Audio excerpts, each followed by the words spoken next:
પેલી એડનું શું થયું? પબ્લિસિટી કરવાની હતી એનું? અરે મારે નામ આપવાનું બાકી હતું એ મેં આજે આપી દીધું છે, એટલે આજથી એ પબ્લિસિટીનું કામ શરૂ કરી દેશે.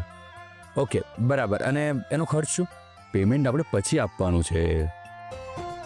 પણ ભાઈ પૈસાના લીધે કામ અટકે એવું ના થાય. હા, ડોન્ટ વરી, શૌર્ય એવો માણસ નથી.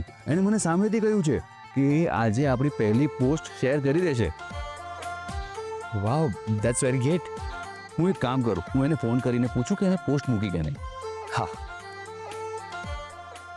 ક્રિશ, શૌર્ય, હર્ષ, જો આપણે ક્લાઉડ કિચનની પહેલી એડ આવી ગઈ. અરે સરસ છે. હા, એટ્રેક્ટિવ તો છે. આ માણસનું કામ ખરેખર સરસ છે. મને પણ ગમી. હું પેલા લોકોને બતાવીને આવું. હા ભાઈ, હા એડ એકદમ કરેક્ટ ટાઈમ પર આવી છે. હા ભાઈ તમે લોકો બેસો, હું આવ્યો. હા ભાઈ, આજના સમયમાં ડિજિટલ માર્કેટિંગ બહુ જ જરૂરી છે. કરેક્ટ.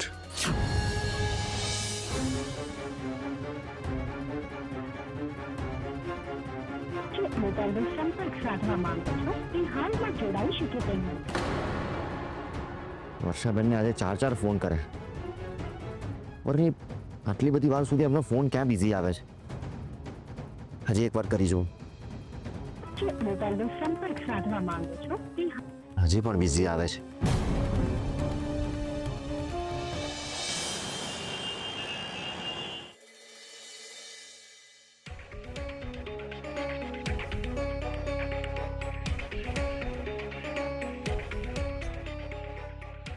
ઓ માય ગોડ, આ લોકોએ તો ઓપનિંગ કરતા પહેલા જ માર્કેટિંગ શરૂ કરી દીધું. નો પ્રોબ્લેમ, મારે આમની પહેલી પ્રેશિયસ કસ્ટમર તો બનવું જ પડશે.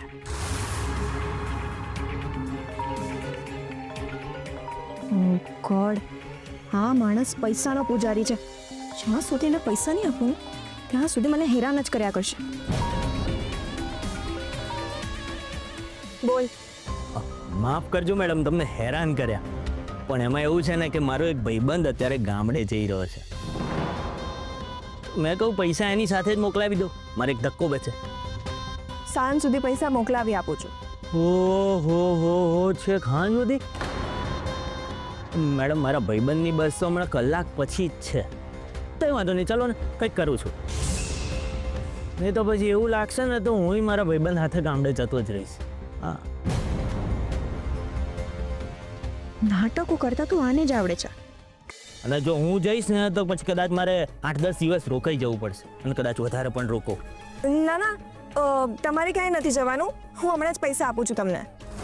જ્યાં સુધી દુખતી નસ દબાવો નહીં ત્યાં સુધી લોહી ફરતું નથી મારી બેટી. એક કામ કરો, હું લોકેશન મોકલું છું, ત્યાં આવી જાઓ. હમણાં જ પહોંચ્યો. અને હેલો, હા બોલો. લિસન, તમે મને મળવા આવશો તો મારા માટે એક બુકે લેતા આવશો. બુકે? આ પૈસા આપવા બોલાવે છે પણ પૈસા વસૂલ કરીને જ જમશે. હા મેડમ, તમે ચિંતા નહીં કરો, લેતો આવું છું. હા, જો બુકેના જે થશે ને એ મને કહી દેજો, હું તમને આપી દઈશ. ના ના મેડમ, તમે ચિંતા શું કરવા કરો છો? થોડી જ વારમાં તમારી સામે ધનંજય અને બુકે બંને હાજર હશે. બોલો. મળીએ. હા સારું.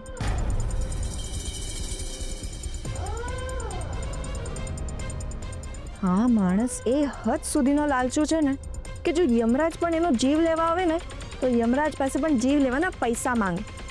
આનું નામ ધનંજય નહીં, ભિખારચંદ હોવું જોઈએ, ભિખારચંદ.